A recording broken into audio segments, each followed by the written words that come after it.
peace and love. Welcome back. Let's get right into it. 3 ways to use options in your portfolio by Webull Learn. Options can be risky, but they don't have to be daunting. With proper education and understanding of option strategies, you will find that they can open up many new opportunities. Let's discuss 3 basic ways to use options in your portfolio.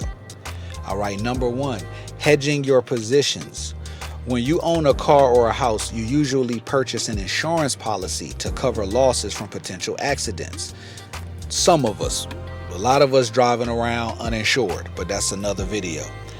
If you own stocks, is there a way to protect yourself from a price crash? I never thought of it like that. In financial jargon, a hedge is an investment that attempts to offset potential losses from one asset with potential gains in another.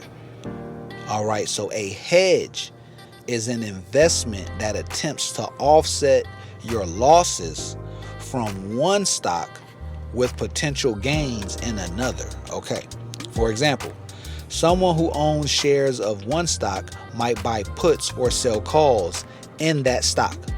All right, so if I own 100 shares of NVIDIA, I might buy puts of NVIDIA or sell calls of NVIDIA.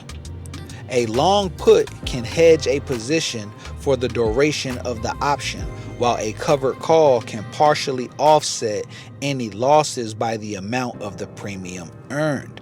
Long puts tend to be the more popular means of hedging, with options as the risk is limited to the premium paid.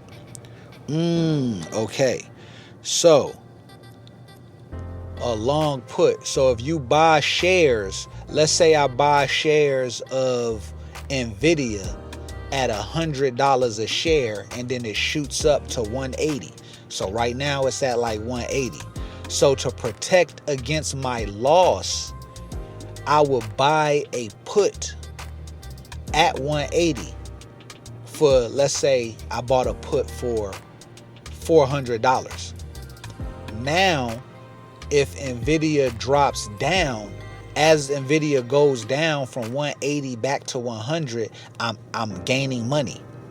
And if it takes off from 180 to 200, the most I'm going to lose is the $400 that I paid for the put. But if it goes from 180 all the way back down to 100 where I originally got it, I'm not going to lose all of that profit, because I'm going to hedge that. Everything I lose, I'm going to earn on that put that I just bought. That's crazy work. I never understood that, but now I do. Okay.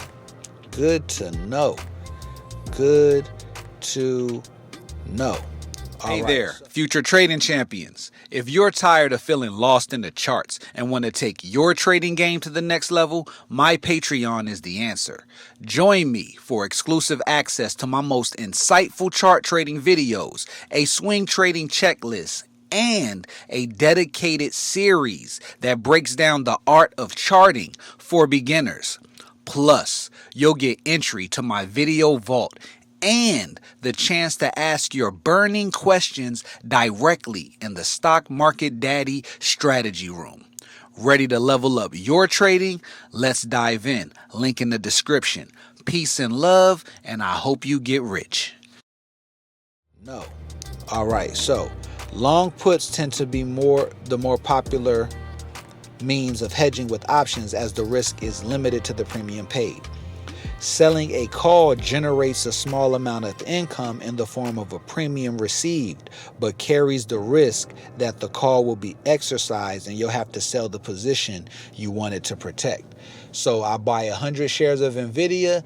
If I sell a call option, it goes up to 180, and I sell a $200 call option, I might make a $400 premium to sell it. But if it goes to 205 before the expiration date, now I got to sell my shares. And even though I make the $400 premium that I got, and I make the profit from 100 to 200, I lose the profit from 200 to 205 and any future gain. So if it goes from, if I sell a call for 200 at 200, it might shoot up to 300 and I got to sell my shares for 200. You don't lose, but you don't win as much. All right. An investor having made a short sale of shares can buy a call option on the underlying security to protect himself from unfavorable price fluctuations. All right, an investor having made a short sale of shares, can buy a call option on the underlying security to protect himself from unfavorable price fluctuations. Got it. So if I short a stock, I could buy the call so that if it goes up instead of down, I'm still neutral. I'm not losing. All right, so I'm basically blocking the loss. The call option effectively protects against a rise in the market price of the security sold short, since it establishes the maximum price to be paid to buy back the shares. Okay. Selling options for income. At first, option selling strategies can be daunting. The option seller has the obligation to buy or sell the underlying security at the strike price, no matter how low or high the price is. It sounds risky. No wonder option selling strategies are often referred to as picking up pennies in front of a steamroller. But when it comes to selling call options on your own stock, the covered call strategy, or selling puts on your idle cash secure put strategy, it becomes a different story. While they still carry some risk, these two strategies can help investors generate additional income, achieve a higher probability of success, and reduce the volatility of returns in their portfolio. I am a witness that this is very, very true. All right, I started my options journey selling call options. Soon as I was able to wrap my mind around what a call is, what a put is, and how to use the platform to enter and exit my positions, I started cooking. And I remember having a $1,500 swing in 1 month. And right when I was profitable, right when my account became profitable, I decided to learn to buy options. I wanted to be a buyer of options because I wanted the crazy returns, the 10x, the 100x, the 1000x gains. All right. And boom, portfolio started to tank. I started to get cooked like hibachi, Benihanas. All right. Boom. When they throwing shrimp in your mouth. That's how I was getting cooked, right over the open flame, seasoned and seared. All right. And now I do realize that day trading is a very, very important, valuable, and crucial skill. But boy, is it costly. Oh, you're going to pay tuition. Yeah, believe that. Ain't no free lunch over here. You might get a scholarship, but you're going to pay tuition. Of course, there are more option strategies available on Webull to sell options, which are useful in a variety of market environments. The more you learn about options, the more amazed you will be by the many opportunities they can provide.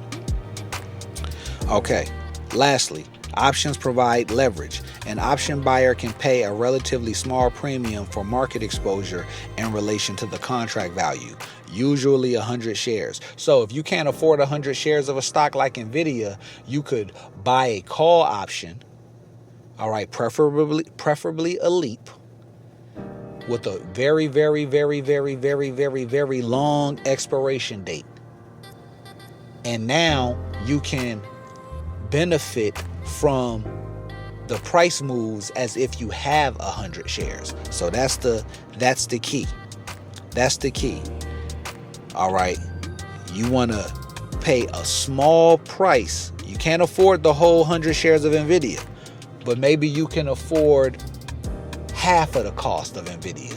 So instead of paying, $17,000 for 100 shares, maybe you can get a long options contract for $5,000. So instead of $17,000, maybe you pay $10,000. Okay, that's a hell of a discount. And now you got a year and a half for Nvidia to take off, and you get the benefit from the upside move. You just don't own the asset. So you'll make some cash, but you don't own the asset. All right, an investor can have a significant percentage gain from comparatively small but favorable price movement in the underlying security. Leverage also has downside implications for option buyers. If the stock price does not move as anticipated during the option's lifetime, the option may expire with no value. The loss can be the entire amount of the premium paid for the option. You can see a detailed example in How Did I Get Started with Call Options. The leverage effect in options trading is a double-edged sword. It provides a cost-efficient way to establish positions with great leveraging power. All right. I hope we understood what was just said. All right, 3 ways to use options in your portfolio. It's not about gambling. So when we talk, people say, "Oh, options is gambling." It's because they don't understand, like many of us don't or didn't before today, the different ways options can be used. So one, options can be used to hedge your positions. So options could be looked at as one big old stop loss. That's what an option is. All right. You want to buy, you want to be an investor, you want to accumulate shares. And once you see a major gain in your shares, you can buy puts. Once we get at all new highs, you want to buy puts so that as the price moves back down, any pullbacks, you make money off the pullbacks. And then boom, you sell it. And then when the stock continues to rise higher and higher, you never lost money. You actually made money in both directions. All right, so that's crucial. Hedging your positions. All right, the second one is selling options for income. The covered call strategy. I love this strategy. This is one of the first strategies I use to make money. And this is not gambling at all. This is more like establishing insurance. All right, you're establishing insurance for your shares. And then lastly, options provide leverage. All right, so options are giving you a chance to get into high value stocks for a percentage of the overall cost. You don't get ownership of the option, you don't get ownership of the asset, but you can rent the asset to make money. All right, so imagine starting a transportation business, and you can be a owner where you buy all the materials and then you go out and you make money off of that big investment on all of the material.